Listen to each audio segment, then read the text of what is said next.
Alhamdulillahilladzi arsala rasulahu bil huda wa dinil haq yudhhirahu ala dini kullihi wa kafa billahi syahida. Asyhadu an la ilaha illallah wa asyhadu anna Muhammadan abduhu wa rasuluhu alladzi la nabiyya ba'da amma ba'du. Alhamdulillah, pada kesempatan kali ini kita masih diberikan usia oleh Allah Subhanahu wa taala untuk melaksanakan salah satu kegiatan dari PC Pemuda Persis Banjaran, yaitu Al-Marhalatul Ilmiah.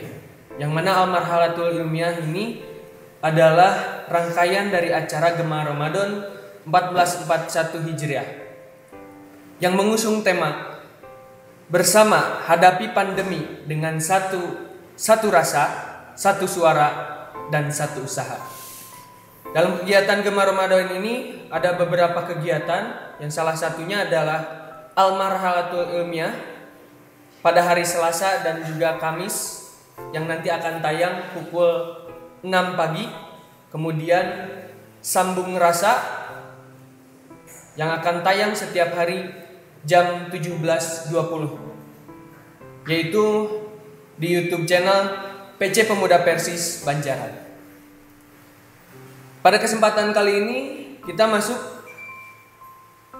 pada kegiatan Al-Marhalatul Ilmiah yang pertama, yaitu dengan tema menyikapi wabah penyakit dan bencana bersama Ustadz Haji Aom Surahman, Mudirul Am Pesantren Persis 31 Banjaran.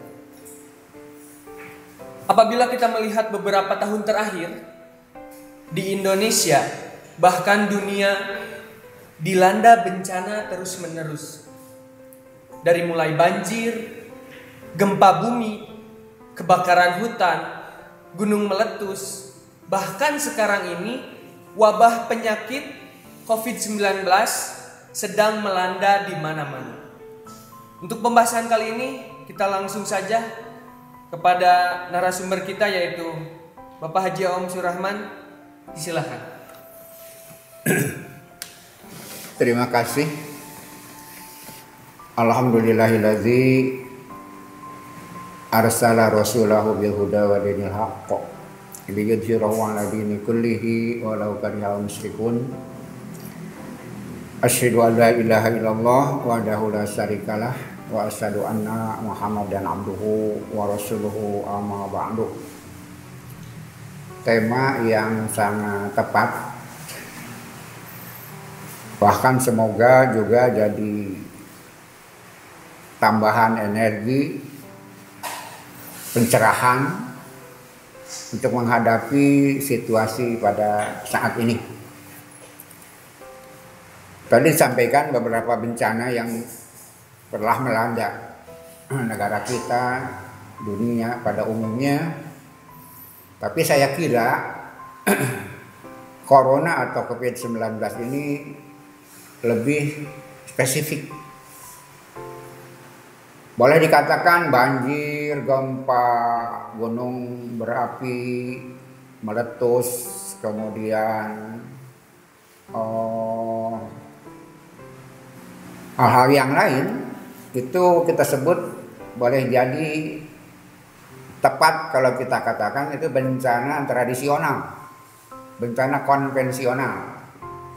Tapi corona itu bencana milenial. Kenapa? Dia betul-betul baru, walaupun sebetulnya bukan baru, tapi justru itulah yang jadi masalah. Dia masih bermutasi. Dia belum jadi barang jadi sebetulnya. Dalam pengertian mesti dihitung per hari, diperhatikan per hari.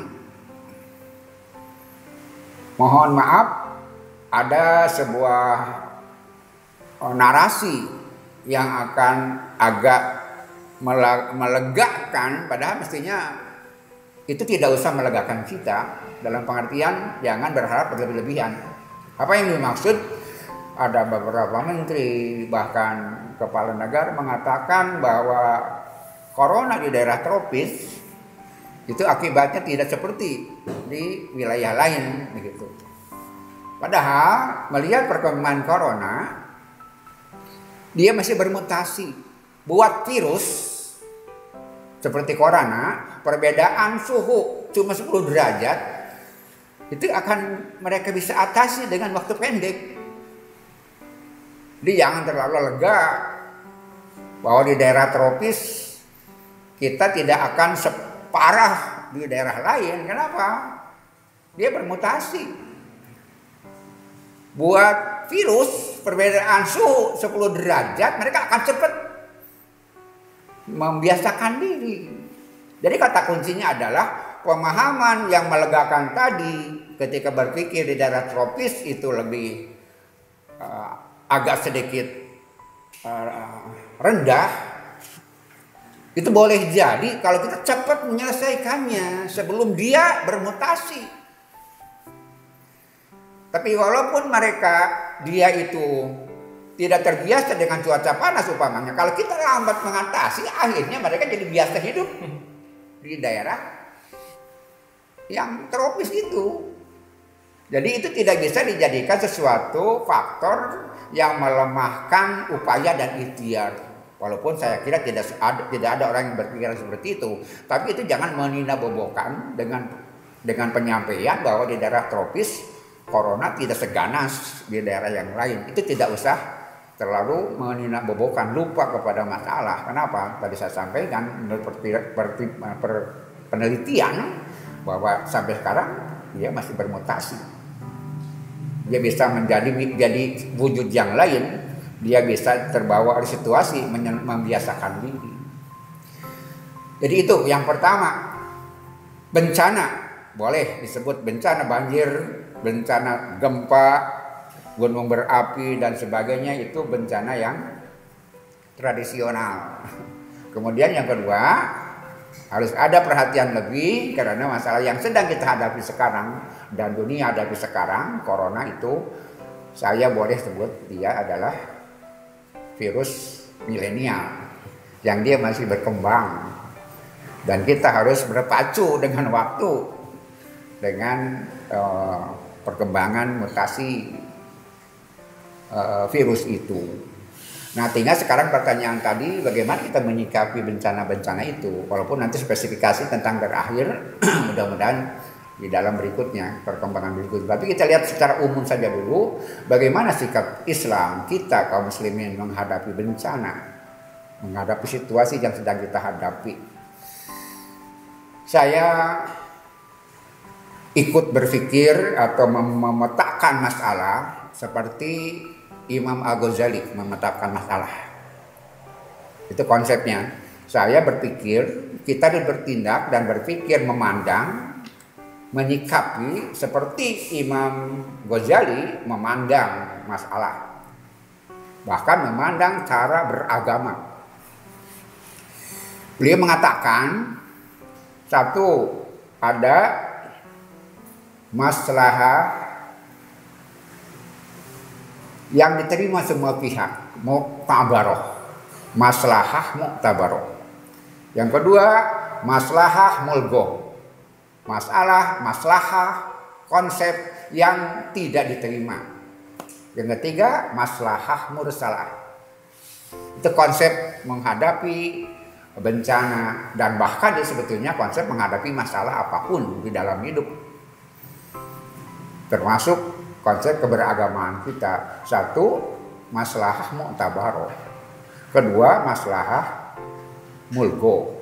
Ketiga, maslahah mursalah. Barangkali anak-anakku di Mu'alimin barangkali punya referensi mirip dengan konsep di dalam usul fikih. Walaupun Imam Ghazali dia tidak spesifikasi usul fikih. Tapi konsep berpikir seperti itu, ada maslahah mu'tabaroh, artinya yang dimaksud adalah pandangan menurut dalil qat'i yang diterima semua orang sesuai dengan nas. Bagaimana kita memandang sesuatu sesuai dengan nas, itu maslahah mu'tabaroh. Yang kedua, maslahah mulgo, konsep yang tidak bisa diterima. Kenapa? Satu, tidak rasional. Kedua, tidak ada dalil, tidak ada nas. Itu adalah mulgo. Kenapa? Satu, barangkali dia itu klinik, kemusyrikan, yang kemungkinan yang kedua berdasarkan wak. Itu disebutnya maslahah mulgo. Kenapa tidak bisa diterima? Kenapa? Satu, kalau sesuatu yang tidak masuk akal mesti ada dalil. Yang kedua, kalau masuk akal harus masuk akal, harus ada argumennya. Maka ketika menghadapi masalah seperti bencana ini dengan sudut pandang yang tidak masuk akal, tidak ada dalil, itu mulgo.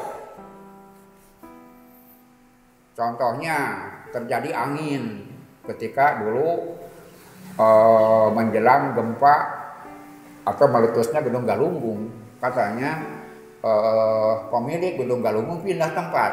Gitu kan, itu mulgo. Bisa terjadi di dalam kasus apapun sampai sekarang.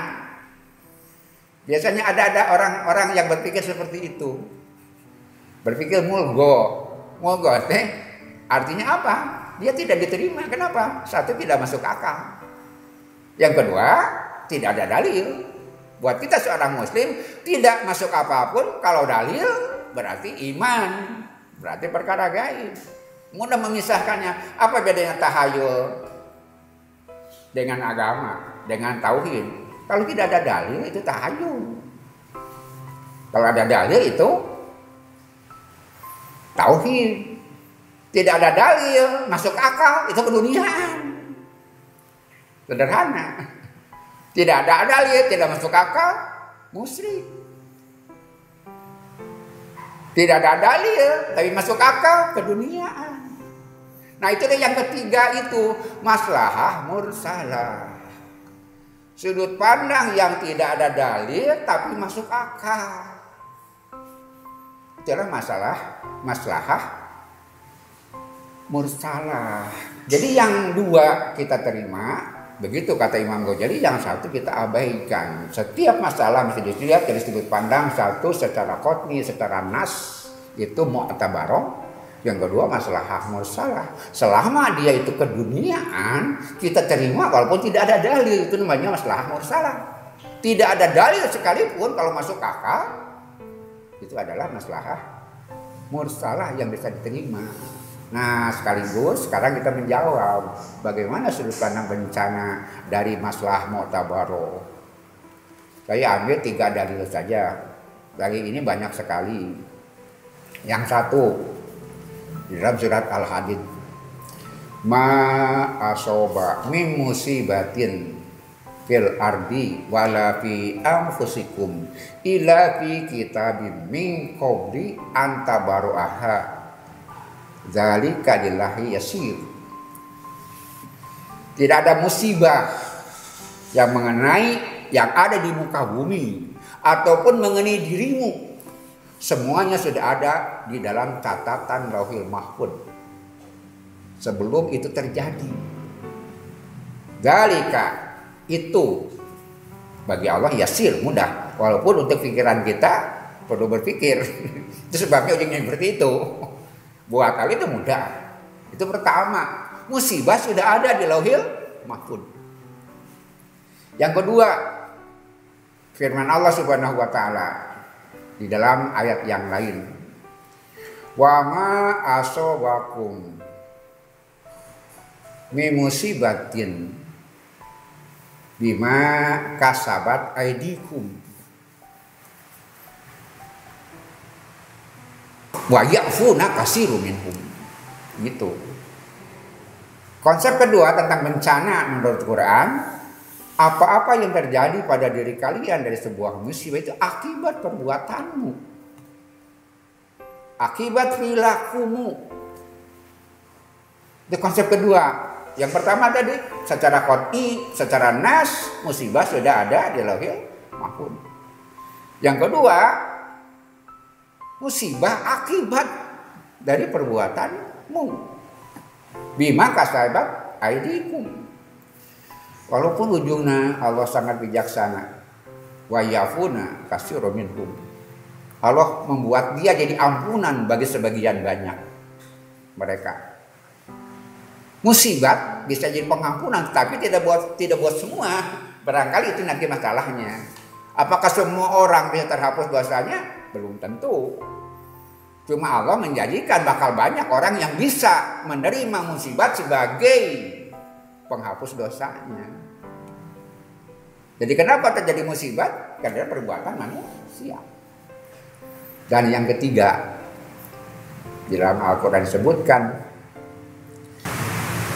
la tahsabanal ladzina qalu amanna. Allah tidak akan membiarkan seseorang mengatakan aku beriman. Aku beriman. Orang bicara seperti itu tidak akan dibiarkan oleh Allah Subhanahu wa taala sampai Allah menguji mereka. Sampai Allah menguji keimanannya.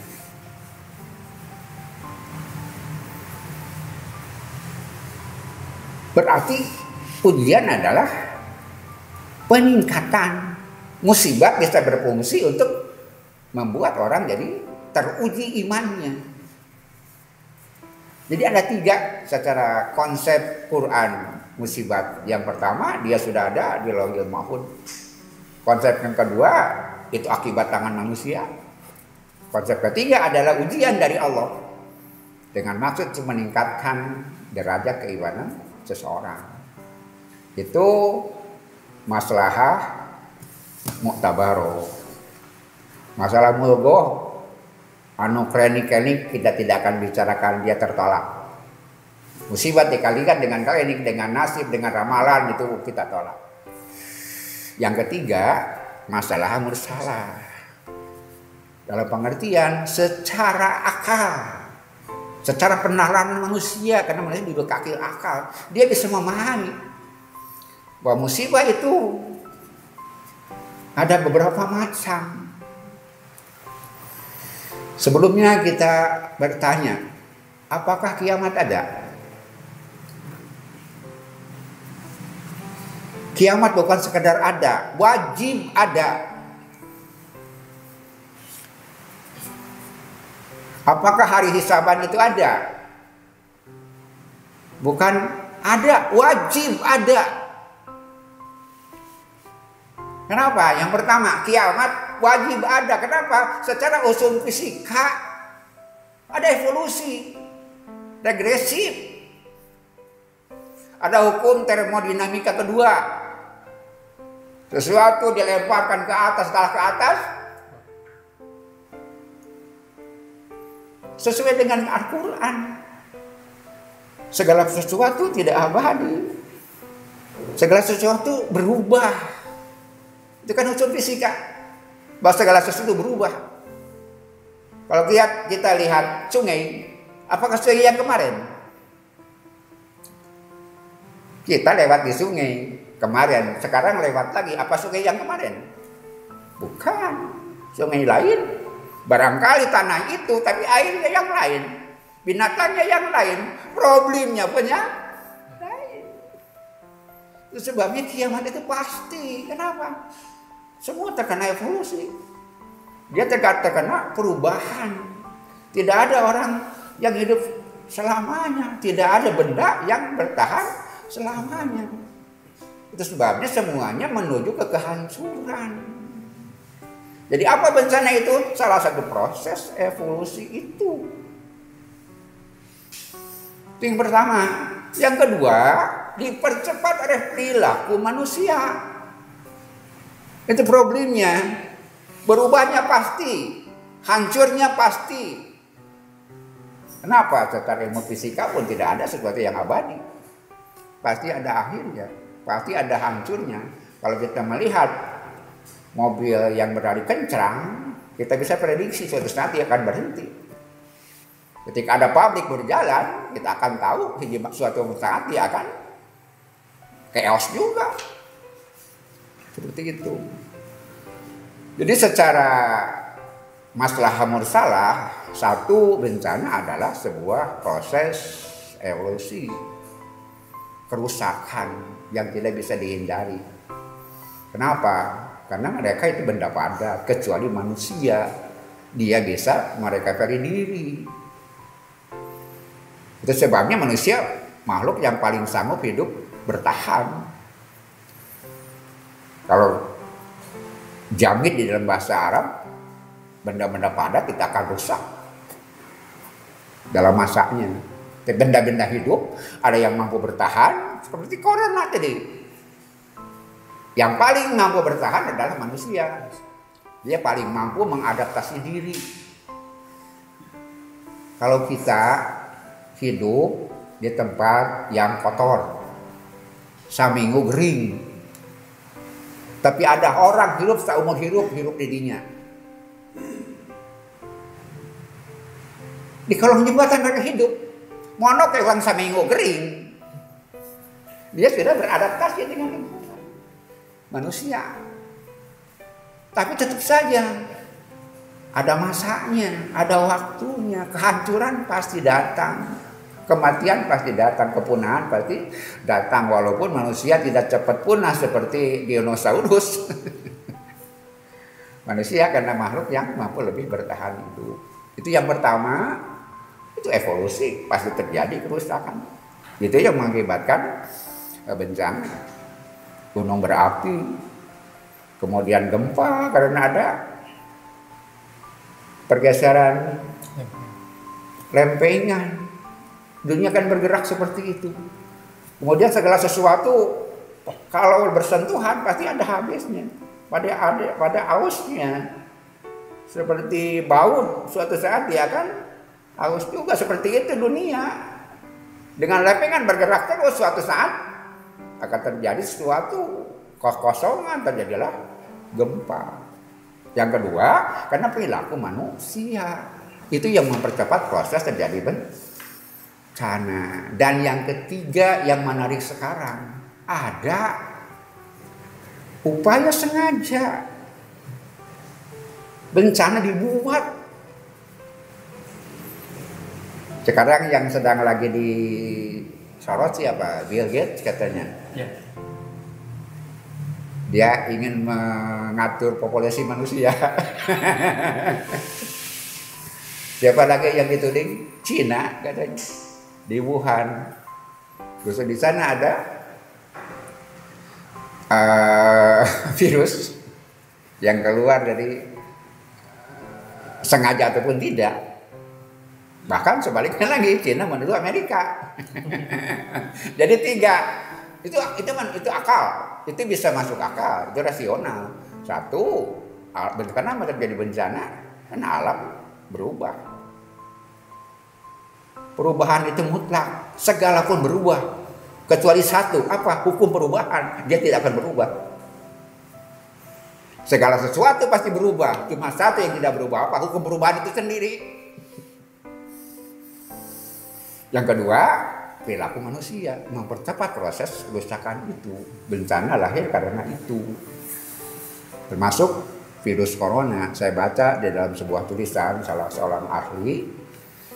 Dia ahli dokter hewan, tapi dia juga doktor dalam bidang lingkungan. Kenapa terjadi zoonotik? Terjadi perpindahan penyakit binatang ke manusia. Padahal dulu tidak. Kalau dulu ayamnya sakit, pemiliknya tidak akan sakit. Pemiliknya sakit, ayamnya tidak akan sakit. Sekarang ayamnya flu, pindah flunya ke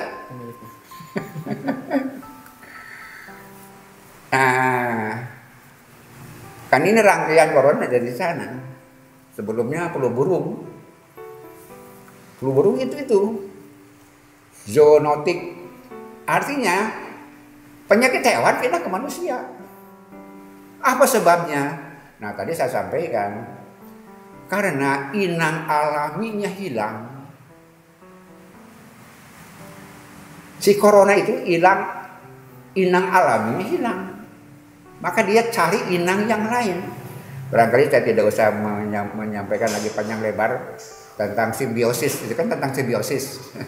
Ada simbiosis mutualisme, ada simbiosis Yang lain ada simosis, parasitisme. Nah, yang jadi korban namanya inang. Nah, maka si virus itu kehilangan inang alaminya, kemudian terjadilah hal seperti ini.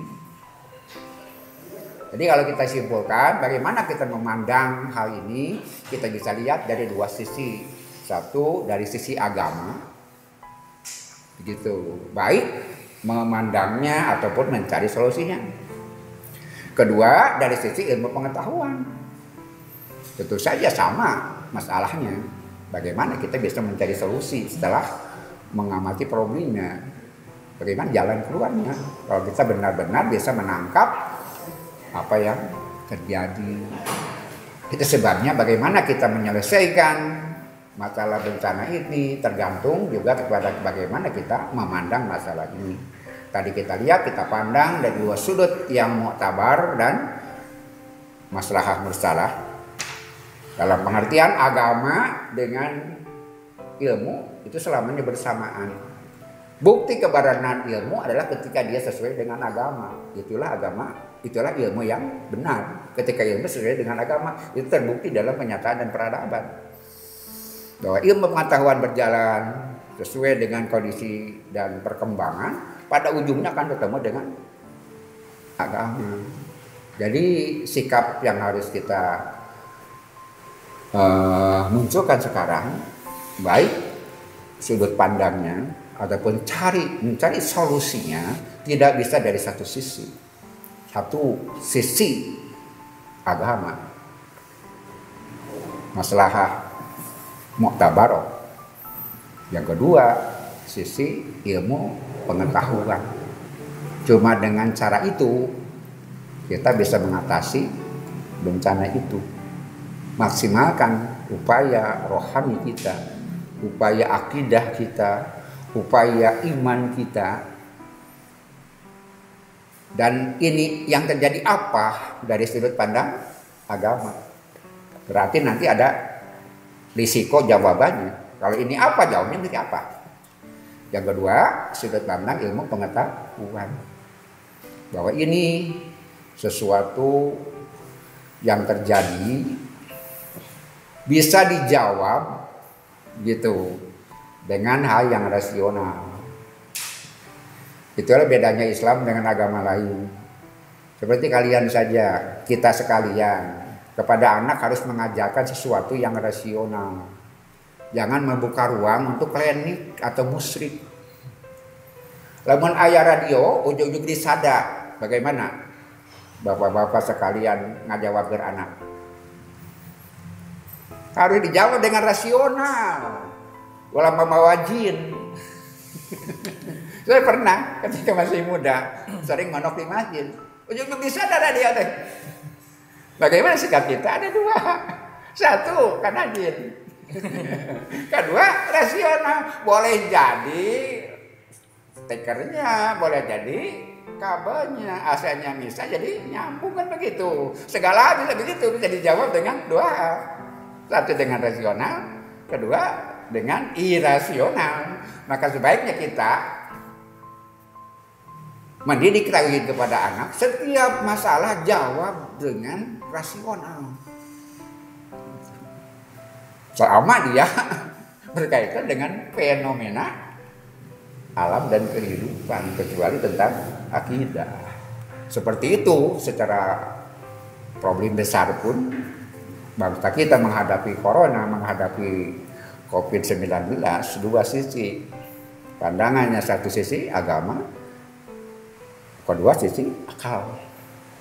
Yang kedua jawabannya nanti juga sama.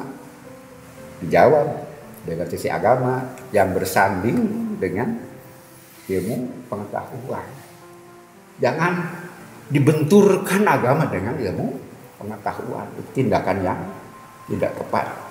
Atau mengambil dalil agama yang tidak tepat. Boleh saya kasih contoh?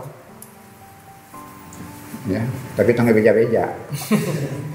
Ada yang nyebut ini tentara Tuhan. Corona tentara Tuhan, apa benar? Itu bisa diperdebatkan. Tapi kalau dibandingkan dengan teroris ababil kan bukan. Turuna babi turuna karena Habsah yang tentara na wungkul. Ai corona.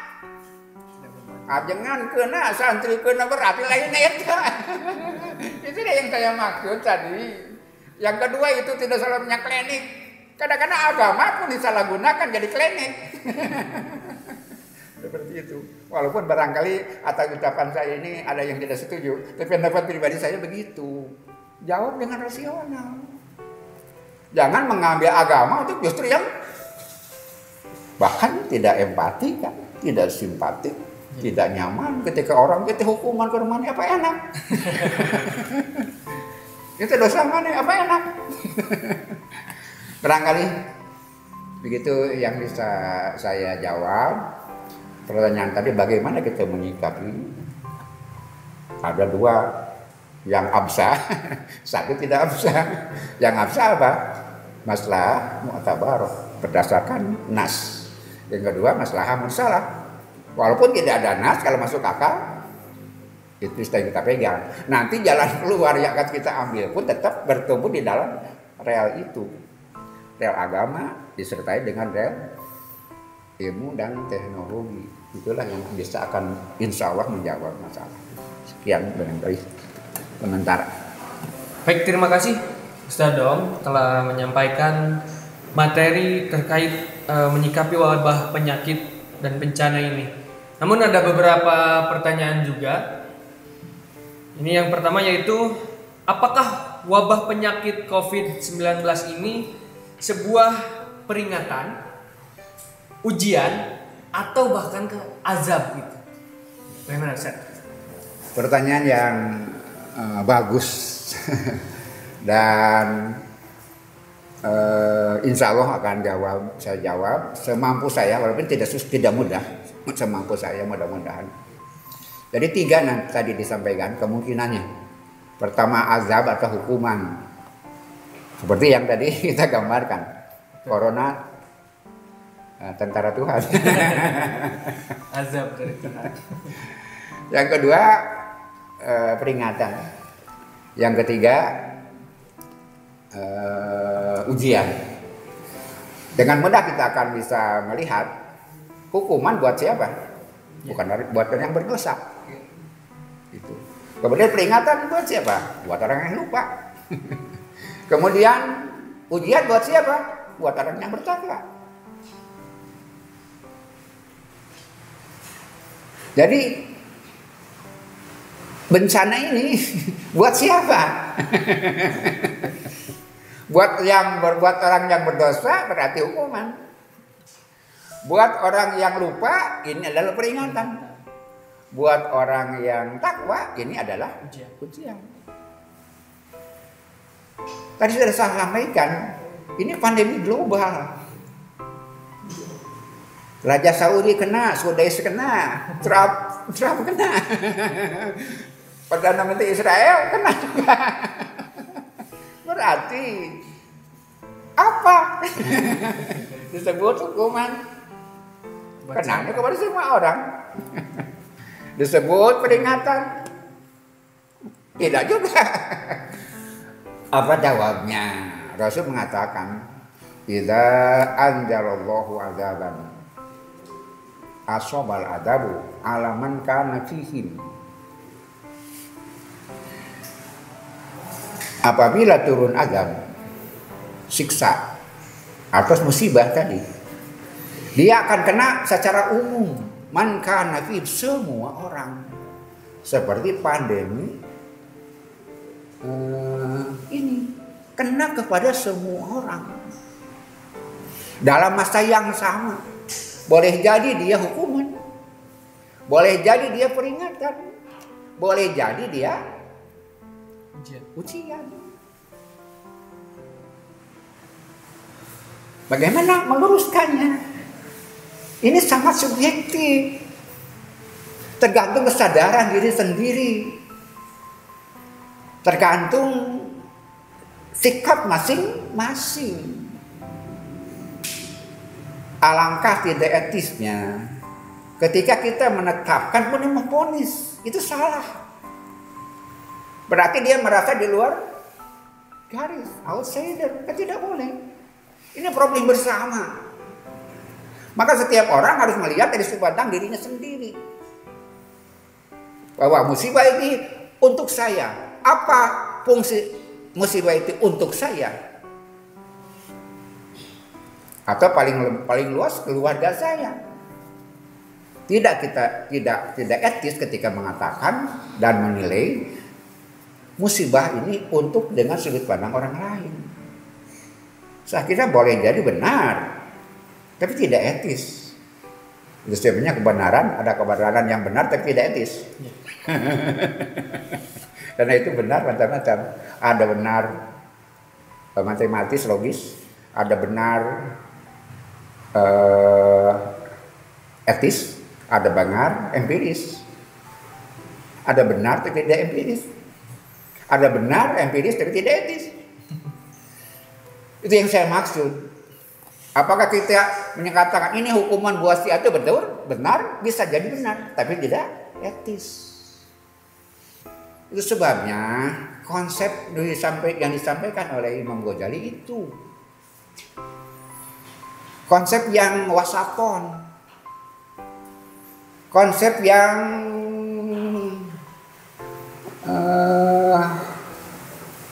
elegan. Barangkali buat kita semua para pemuda sekarang, kita harus dewasa dalam beragama. Harus lebih dewasa dalam beragama. Kenapa? Kita lihat di dalam keadaan berkaitan dengan ini, macam-macam ahli agama bicara, tapi kadang-kadang dia berdalil, dia beralasan, dia punya argumen, tapi orang tidak bisa terima tentang itu. Yang tadi kita sebutkan tadi, saya tidak sebut ulang, ada yang ngomong itu kan. Apa benar? Boleh jadi benar. Apa berdalil? Boleh jadi berdalil. Tapi pantas diucapkan dalam situasi sekarang, baik secara global ataupun secara keindonesiaan. Maka sikap yang paling baik adalah seperti konsep tadi Imam Ghazali. Jawablah, pahamilah, pandanglah besar bencana ini dari sudut pandang yang elegan. Yang kalau dalam bahasa agama adalah hanafiyah samhah. Barangkali saya mesti sedikit menyampaikan lagi di dalam hal ini. Nabi ditanya oleh Ibnu Abbas, ayul adyani ahabu ilallah. Pertanyaan begitu. Agama apa yang paling dicintai Allah? Itu pertanyaan Ibnu Abbas kepada Rasulullah. Agama apa yang paling dicintai Allah? Saya kira semua kita bisa menjawab. Apa agama yang paling dicintai Allah? Yang moderator. Pasti jawabnya Islam. Kameramen kalau ditanya agama apa yang paling dicintai Allah? Pasti Islam. Kenapa kita punya dalil? Apa? Inna dina indallahi Islam. Tapi Rasul menjawab bukan Islam. Ketika ditanya ayul adyani ahabu ilallah, beliau menjawab bersabda apa? Al-hanafiyatu samhah. Yang lurus, yang murni, tapi lentur. Samhah muda, lentur. Dia berprinsip, dia punya ideologi, dia punya pendirian, tapi di dalam sikap dan mengekspresikannya, kalau masih mengkomunikasikannya dengan nyaman, dengan lentur, tegas, tapi nyaman, teguh pendirian, tapi lentur. Itu barangkali tidak mudah. Saya tanya ulang lagi yang tadi. Kalau kita tadi jawab agama yang paling dicintai oleh Islam, salah benar. Tadi ditanya agama yang dicintai Allah apa? Islam. Kata kita Islam, salah benar. Ternyata Rasul jawabnya bukan itu. Kalau beda jeung kata kunci naon? Nu ngajawab beta jeung kunci jawaban salah bener. Diulangan di ujian. Ada soal, ada kunci jawaban. Beda jeung kunci jawaban. Berarti salah. Tapi bukan salah. Teman-teman sekalian, itu adalah perbedaan pandangan atau cara memandang, sudut pandangnya. Rasul dan kita berbeda. Rasul dan kita tidak sama dalam menjawab walaupun hakikatnya sama. Apa bedanya? Kita menjawab nama, Rasul menjawab sifat. Apa agama yang paling dicintai Allah? Islam, betul, sebagai agama, sebagai nama agama. Rasul menjawab Hanafiyatus sama. Yang teguh pendirian tapi lendek itu sifat. Berarti seyogianya Islam bersifat seperti itu. Itu sebabnya pertanyaan awal yang tadi, apakah ini hukuman? Apakah ini ujian?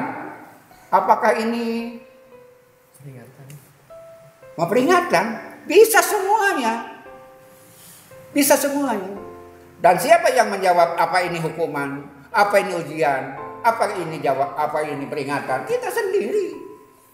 Tidak boleh kita memandang musibah ini buat orang lain. Boleh jadi ada dalil, ada kebenaran. Tapi tidak pantas. Dalam situasi orang tercekam dengan bencana ini, bencana yang mengglobal, bukan masanya kita saling salahkan, bentur-benturkan agama dengan yang lain, apalagi mengikut sertakan muatan lain di dalam ini. Bahkan ini masalahnya problem kemanusiaan. Ini masalahnya kemanusiaan. Agama itu buat ukuran kita. Kita tidak boleh memvonis orang lain dengan hal seperti itu. Dan pelajaran buat anak-anak muda juga.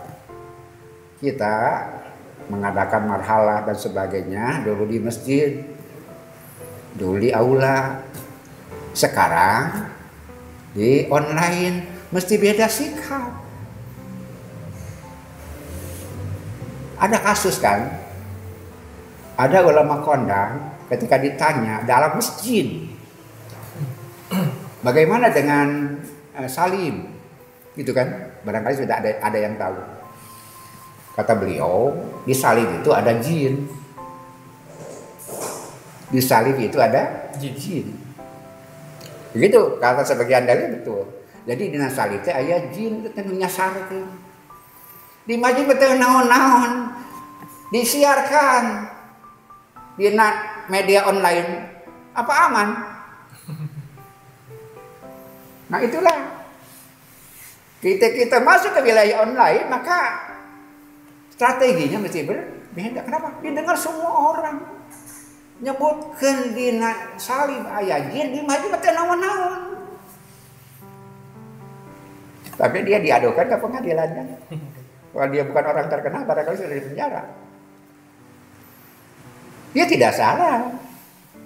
Cuma barangkali masyarakat belum bisa memilah-milah bahwa pembahasan di masjid yang khusus seperti itu tidak boleh disiarkan secara, kan ini bisa didengar semua orang. Bukan anggota versi saja, yang bukan versi kedua, yang bukan Islam pun dengar. Itu sebabnya pertimbangannya seperti itu. Kembali lagi kepada masalah, apakah ini hukuman? Apakah ini ujian? Apakah ini peringatan? Boleh jadi semuanya. Itu adalah mungkin karena Rasul mengibaratkan seperti itu. Bahwa ketika azab diturunkan kepada satu kaum akan kena kepada semuanya. Pertanyaannya, bagaimana buat kita? Kita jadi ujian buat kita. Nanti di akhirat cuma yub'atsu ala niyatihim, gitu kata Rasul. Kalau datang azab hancur lebur semuanya, nanti dibangkitkan di dalam niat masing-masing. Itu yang membedakannya. Pada masa di dunianya pasti sama. Dia mati bersama-sama. Tapi nilai di hadapan Allah itu akan berbeda dengan pandangan manusia. Itu hakikat. Allah tinggal sederhana saja, dilihat saja hatinya, apa yang ada di dalam hatinya. Itu yang menyebabkan dia itu dihukum, diberi peringatan atau diuji gitu. Jadi pertanyaan tadi, apakah ini hukuman, apakah ini ujian, apakah ini peringatan? Boleh jadi semuanya. Dia hukuman juga, dia adalah peringatan juga, dia adalah ujian juga. Hukuman buat orang yang berdosa, kemudian peringatan buat orang yang lupa, kemudian ujian buat orang yang beriman. Semoga akan menjadi bagian proses pensucian kita di dunia, sehingga di akhirat kita sudah bersih. Kenapa? Banyak kesalahan kita di dunia sudah dihabiskan dengan pengalaman hidup yang menyakitkan, yang pahit. Begitu kan kata Rasulullah SAW. Atau yang kedua, barangkali dengan musibat itu meningkatkan derajat kita. Buat kita orang yang beriman, musibat untuk meningkatkan derajat kita. Barangkali itu jawaban untuk pertanyaan tadi tentang apakah ini hukuman, apakah ini ujian, apakah ini peringatan. Boleh jadi semuanya. Maka setiap diri kita masing-masing mengukur diri kita masing-masing. Kenapa? Hukuman buat yang berdosa, kemudian peringatan buat orang yang lupa, kemudian ujian buat orang yang bertakwa. Kita ini siapa? Itu yang akan menjadi jawaban. Apakah hukuman, apakah peringatan, apakah? Marilah kita masing-masing melaksanakan apa yang dianjurkan oleh Imam Al-Ghazali. Jadilah Islam yang ramah, Islam yang tidak memponis orang lain, tapi lebih banyak mengukur diri sendiri. Mudah-mudahan dengan itu kita akan lebih jernih memandang masalah, dan lebih jernih dan lebih mudah mencari solusi dan sikap untuk menghadapi. Nah itu tadi terkait pertanyaan, yaitu apakah COVID-19 ini ujian, peringatan atau hukuman. Yang jelas yang bisa menjawab atau yang bisa mengukur adalah diri kita sendiri. Tidak bisa kita mengambil kesimpulan dari sudut pandang orang lain. Kemudian buat orang lain. Ya, buat orang lain, betul. Nah, yang selanjutnya ini menjadi tips dan juga langkah-langkah apa yang harus dilakukan oleh seorang muslim ketika wabah penyakit seperti COVID-19 ini menyerang. Ya. Tadi sudah disampaikan konsepnya. Konsep yang disampaikan Imam Ghazali. Jadi pertama, dengan iman kita jawab. Dengan banyak bertobat. Dengan berdzikrullah. Wasta'inu bisabri wassalah. Itu kita mengatasi masalah dengan kekuatan rohani kita, dengan kekuatan keyakinan akidah kita. Itu yang penting pertama, optimisme. Itu kan yang dibagikan oleh optimisme. Yang susah buat kita, buat Allah mudah. Itu konsepnya kan? Ya. Ana inda doni abibi, kata Allah. Aku tergantung sangka hambaku. Maka berbaik sangkalah kepada Allah Subhanahu wa ta'ala. Berbaik sangkalah kepada Allah. Jangan kecewa, jangan panik.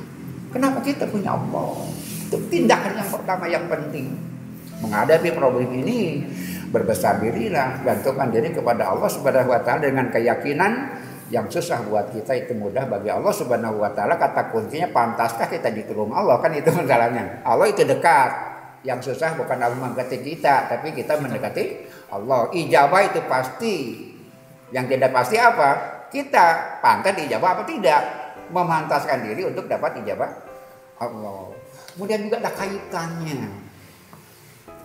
Yang tadi saya sampaikan, kadang-kadang maaf di antara kita juga ada berkadang seperti tadi, maaf. Kita sian ku Allah, sian ku penyakit. Kan seperti pahlawan ya. Maaf. Sianku awas, sianku penyakit. Dia mesti membaca dulu karakter corona itu. Corona lain maung. Corona lain begal. Corona tadi makhluk yang tidak nampak, nirwujud, tidak terlihat dengan mata, tapi buktinya bergelimpangan, ratusan setiap hari, puluhan setiap kali. Di dunia hampir 2 juta lebih barangkali kalau tidak salah baca saya. Pertanyaannya, kemudian maaf, pemerintah membatasi gerakan kita, tidak boleh berjamaah umpamanya, gitu kan? Kemudian berkata, sianku Allah, sianku corona. Tidak tepat berpikir seperti itu. Saya tanyakan, kalau kita tahu punya referensi tentang corona, mana yang jantan? Mana yang pahlawan, yang tidak takut mati, yang takut jadi penular? Mana yang benar-benar jantan? Orang tidak takut mati atau takut menjadi penular? Itu sebabnya kita bukan tidak takut mati, bukan takut mati, takut jadi penular. Itu ilmiah, Bahkan sampai sekarang berjalan terus itu konsep bahwa corona itu susah dibaca. Pertama, orang bergejala bisa menularkan yang bergejala. Maju lagi apa? Yang tidak bergejala pun bahkan lebih besar yang tidak bergejala. Gitu. Dia tidak merasa tapi dia menularkan. Sampai sekarang ditinjaknya pun, dikentutnya pun. Jadi koran seperti main-main. Kentut bisa memindahkan corona. Kemarin sepatu. Tapi bayangkan kalau orang ke masjid. Potensi fisiknya. Kemudian kadang-kadang kayak patuh membingungkan susah diamalkan. Berjamaah, ngajaga jarak, kumami gawena. Wah, anjuran beliau yang sedang nggak ada senang jumahan, ngan itu aturan jaga-jaga sebagainya. Naknya migawena kumaha. Kemudian ternyata beningan susah. Nah itulah masalahnya. Adinu yusun. Agama itu mudah. Jadi kalau susah jangan dilakukan. Salat Jumat dengan rambu-rambu PSBB susah. Oh datang Jumahan. Itu masalah. Bila kalau kegedean Majedah Aman, bioskop Aman bisa. Nonton bioskop biasanya di kursi, pindah karena mobil masing-masing kan bisa. Jumahan bisa. Kalau bioskop ada begitu kan? Ada bioskop ruangan, ada kosong di tempat terbuka. Penontonnya naik mobil masing-masing, Pak jauh bisa kan? Jumahan. Nah seperti itu. Jadi yang saya maksud tadi pertanyaannya apa? Dan apa lagi? Terkait langkah yang harus kita. Ya satu sudut agama jangan dibenturkan dengan pengetahuan. Tapi justru tadi agama adalah prinsip dasarnya. Kemudian agama ilmu pengetahuan sebagai panduan implementasinya, begitu. Kenapa? Ketika agama mencelakakan, dia bakal darul mafasidi muqaddamun ala jalbil masoli. Ketika agama mengancam nyawa, tinggalkan. Yang tadi saya sampaikan, kita bukan takut mati, tapi takut menjadi penular. Itu kan lebih berbahaya. Bayangkan kalau semua orang tanpa rasa risih kemudian mengamalkan agama dengan satu sudut pandang saja, barangkali akan susah. Walaupun barangkali ini titik lemahnya, Walaupun barangkali ilmu pengetahuan itu tidak mutlak benar. Ilmu pengetahuan adalah menghitung peluang. Sebenarnya dalam agama, di dalam usul fikih kembali para pemirsa barangkali penonton itu anak-anak mu'alimin. Tingkat ilmu manusia itu zon. Di dalam fikih, tingkat kebenaran manusia zon. Kenapa? Kalau sudah yakin itu bukan sesuatu yang mesti diperdebatkan. Tidak usah ada ijtihad, qat'i mah. Qat'i justru ada yang zon, di yang zon itu. Itu sebetulnya tingkat ilmu manusia itu adalah zon. Ada yang menarik dalam kasus dalam surat Al-Baqarah.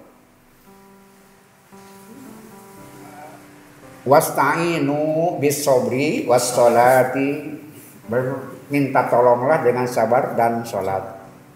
Fa innaha lakabiratun ila alal khosyin. Tapi itu berat kecuali untuk orang-orang yang khusyuk. Siapa yang khusyuk? Alladzina yadunnuna annahum mulaku rabbihim. Yadunnu di sana diartikan yakin, karena yadunnu. Alladzina yadunnuna annahum mulaku rabbihim. Bukan yukinuna, tapi yadunnuna. Berarti ilmu manusia mesti dihargai. Yakin itu ada ilmu yakin, ada hakul yakin. Ilmu yakin, ainul yakin, hakul yakin. Ilmu yakin itu yakin. Berarti tadi orang memandang, wah cina cantangku. Ilmu itu kan buatan manusia, betul, tapi harus dihargai. Kenapa? Justru itu maksimalnya ilmu manusia. Jadi artinya bahkan dengan gon pun orang bisa khusyuk, apalagi dengan yakin mengartikan ayat begitu, ayat itu begitu. Dengan zon bahwa akan bertemu dengan Allah saja, dengan ilmu kemanusiaan saja, suatu masa akan bertemu dengan Allah, membuat dia khusyuk. Apalagi kalau sudah sampai ke niat, ke singkat, yakin. Begitu maknanya. Kenapa yadununa mulaku robihim? Kenapa yadununa? Dalam pengertian batas ilmu kemanusiaan sampai zon, dan itu sudah cukup untuk mengendalikan dirinya, dan itu pantas menjadi perhitungan. Kenapa? Pada hakikatnya ilmu itu zon. Apakah sudah pasti kita penular? Tidak. Tapi karena natur ini ilmu.